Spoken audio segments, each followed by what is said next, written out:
So my favorite moment of the Stanley Parable is probably the apartment ending. Oh my god, this apartment ending actually like made my heart drop. It's so intense.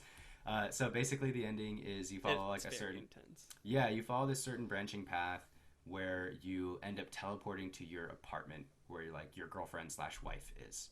Okay, so you go to this apartment and like you just hear you get teleported outside of an apartment door, right? And then you hear a girl on the other side of the door, a female voice, and she says like, "Oh honey, hang on, let me just let you in real quick." And the door opens and it's just a mannequin. It's just a lifeless female mannequin. It's super creepy. And it's like really creepy. There's like a weird sound that happens, and then you enter the apartment, and the narrator just does this really long monologue about what you're in the apartment, basically saying like, you know, Stanley wanted to do this. He it it's hard to describe. Basically, the narrator just talks about the life that Stanley is having. Stanley would go and hang out with the boys. Stanley would go do this and go to work and talk to his wife. But then, like, these buttons start coming up on the screen, these instructions that say, like, push V to live life. And you push V. Oh yeah, yeah, And yeah. then, like, another instruction comes up while the narrator's talking, and it says, like, push shift to have a beer with the boys. So I push shift, and then it says like it just starts getting even more like kind of crazy, and the narrator says, "Look it, you don't have any free will at all. You'll just do whatever the screen tells you to do." And then it says like push B to, you know, live life or go to bed Yeah. or whatever, and you push B, and like as you're pushing these buttons, you realize that like you can't stop, like because pushing the button is the only way to progress the story. I specifically And remember a moment too where I wanted to stop. I'm like, I got it.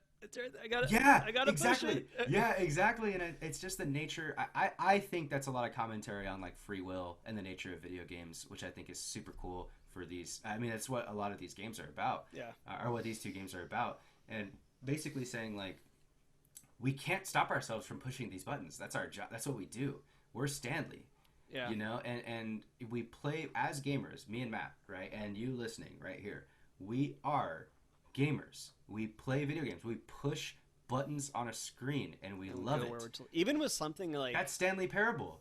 and even with games that have as strong as narratives as say as something like a Bioshock or a Bioshock Infinite have like these crazy mind-boggling stories, they're still very linear, and it's still very much like go here, defeat this bad guy, Yeah, go here, defeat this bad guy, watch this cutscene. And while I'm not criticizing those games, I love both of those games.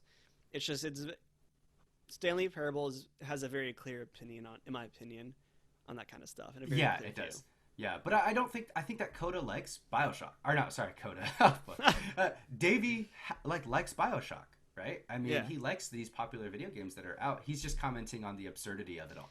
he's asking you to be a better gamer, to be a more critical thinker. I think so, and I think so, and I think he's inviting you to think about what games are at their Right. core.